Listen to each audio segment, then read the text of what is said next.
Dolu greenfield airport বিষয় নিয়ে শিলচর জেলা কংগ্রেস কার্যালয়ে সাংবাদিক সম্মেলনে আয়োজন করা হয়।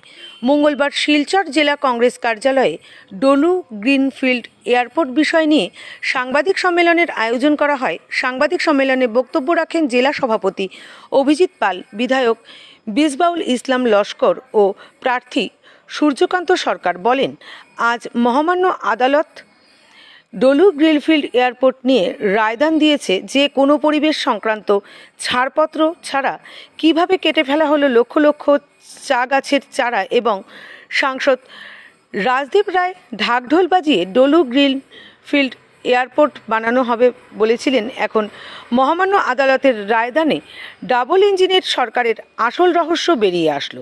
কার স্বার্থে ডলু ময়নাগড় লালবাগ চা বাগানের 42 লক্ষ চারা গাছ কয়েকশো জেসিবি লাগিয়ে নষ্ট করে দেওয়া হয়েছে। সাংসদ রাজদীপ রায়ের কারণে অনেক চা শ্রমিক লোকেরা ঘর ছাড়া হয়েছেন। এর দায়ী থাকবেন সাংসদ রাজদীপ রায়। হাত জোর করে ক্ষমা চাইতে হবে ডলু গ্রিনফিল্ড এয়ারপোর্ট বানানোর সময় যারা উচ্ছেদ হয়েছেন চা শ্রমিক তাদের কাছে। অভিজিৎ পাল সরকারের কাছে দাবি রাখেন, ডলু গ্রিনফিল্ড এয়ারপোর্ট বানানোর সময় 42 লক্ষ চারা নষ্ট করা হয়েছে, তা পুনরায় সেখানে 42 লক্ষ চারা গাছ লাগানোর জন্য এবং যারা ডলু গ্রিনফিল্ড এয়ারপোর্ট বানানোর সময় উচ্ছেদ হয়েছেন চা শ্রমিকরা তাদেরকে পুনর্বাসন এবং ক্ষতিপূরণ দিতে হবে। ব্যক্তিস্বার্থে সেই জায়গাটাকে হাফিজ করার কি কোনো উদ্দেশ্য ছিল? আজকে এটা দেখে মনে হচ্ছে এখন কোর্ট যেহেতু নির্দেশ দিয়েছেন, কোর্ট এখানে স্থগিতাদেশ দেওয়ার পর সেই যে 41 লক্ষ চারা গাছ নষ্ট করা হয়েছিল সেই চারা গাছ কি আবার রোপণ করা হবে সেই জায়গাতে? আজকে যিনি সাংসদ রাজদীপ রায় মহাশয়, ইনি আজকে এতদিন ধরে ডাক ডোল পিটিয়ে এবং ওনার যে 5 বছরে যে উনি একজন সাংসদ হিসাবে কী কী কাজ করেছেন সেই খতিয়ানের মধ্যে উনি এই গ্রিনফিল্ড এয়ারপোর্টটাকে তুলে ধরেছেন।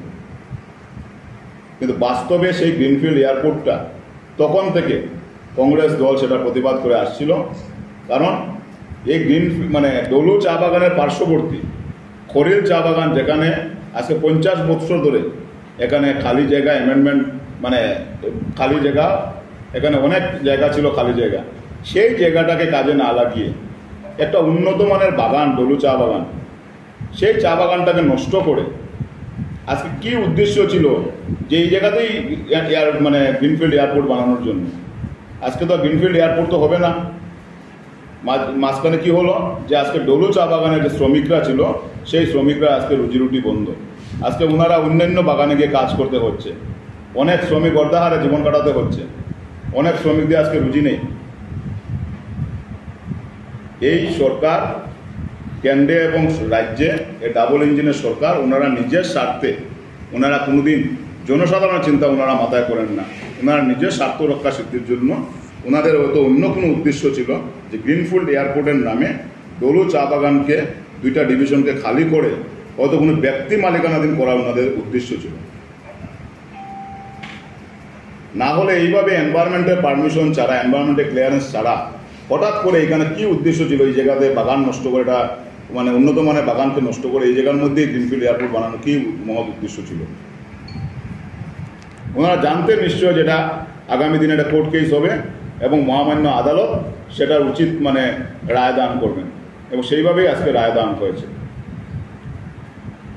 আজকে যখন আমরা দেখি শিলচর শহরে যখন আজকে বৃষ্টির জলে, সামান্য বৃষ্টির জলে যখন মানুষ ঘর থেকে বের হতে পারে না, প্রত্যেকটা রাস্তাতে জল, প্রত্যেকটা ড্রেনের সিস্টেমে আজকে অবস্থা নেই, মানুষ ঘরের ভিতরে 2 দিনে বৃষ্টি হলে ঘরের ভিতরে জল ঢুকে যায়। মেডিকেল যেটা আমাদের emergency road, Silchar medical road, সেই রোডে দিয়ে যাতায়াত করা সম্ভব হয় না, ঘন্টার পর ঘন্টা ট্রাফিক সমস্যা। তখন ওদের এই যে জেসিবি কোথায় থাকে, এক্সকেভেটরগুলো কোথায় থাকে? তখন তো আমরা দেখি না যে যুদ্ধকালীন তৎপরতায় রাস্তা কাজ করতে বা যুদ্ধকালীন তৎপরতায় ড্রেন পরিষ্কার করতে। কিন্তু আজকে ডলু চা বাগানের সময়ই 200 এক্সকেভেটর কোথা থেকে এলো? এত কি সরকারের এবং মুখ্যমন্ত্রী এবং শিলচরের সাংসদের কি উদ্দেশ্য ছিল যে ডলু চা বাগানকে রাত্রে রাত্রে এখানে যুদ্ধকালীন পরিবেশে ওই চারা গাছগুলোকে নষ্ট করতে হবে এবং শ্রমিকদেরকে এখানে বাগান ছাড়া করতে হবে? যেভাবে নষ্ট করে ডলু চা বাগানকে, যেভাবে নষ্ট করে গ্রিনফিল্ড এয়ারপোর্টের নামে 42 লক্ষ চারা গাছ নষ্ট করা হয়েছিল।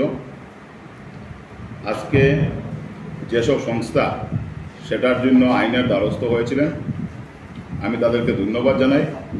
এবং মহামান্য সুপ্রিম কোর্ট কালকে যেভাবে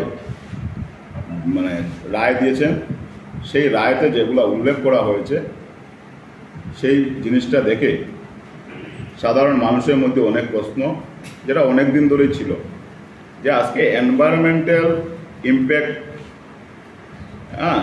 এটা না জেনে, ওনাদের তার কাছ থেকে কোনো ক্লিয়ারেন্স না নিয়ে, এনভায়রনমেন্টাল ডিপার্টমেন্টে কোনো ধরনের কোনো ক্লিয়ারেন্স না নিয়ে কীভাবে এখানে রাতারাতি করে কি স্বার্থ সিদ্ধি করার জন্য রাতারাতি করে এখানে বুলডোজার লাগিয়ে বহির জেলা থেকে পুলিশ এনে এখানে একটা যুদ্ধকালীন তৎপরতায় যেভাবে এখানে 42 লক্ষ চারা গাছ নষ্ট করা হয়েছিল, সেটা আজকে মহামান্য সুপ্রিম কোর্ট সেটা বিচার করে দেখেছেন যে এখানে কোনো এনভায়রনমেন্টাল সিস্টেমে কোনো ধরনের কোনো ক্লিয়ারেন্স নেওয়া হয়নি। এবং কোর্ট তার রায়ের মধ্যে এটা পরিষ্কার করে দিয়েছেন যে 2022-এর মে মাসের আগে সেখানে এনভায়রনমেন্টাল সিস্টেমের ক্লিয়ারেন্সটা নেওয়া উচিত ছিল, যেটা নেওয়া। এই ডলুবাগানের যে 2500 শ্রমিক, তাদের কাছে যেন নিঃস্বার্থভাবে ক্ষমা চান।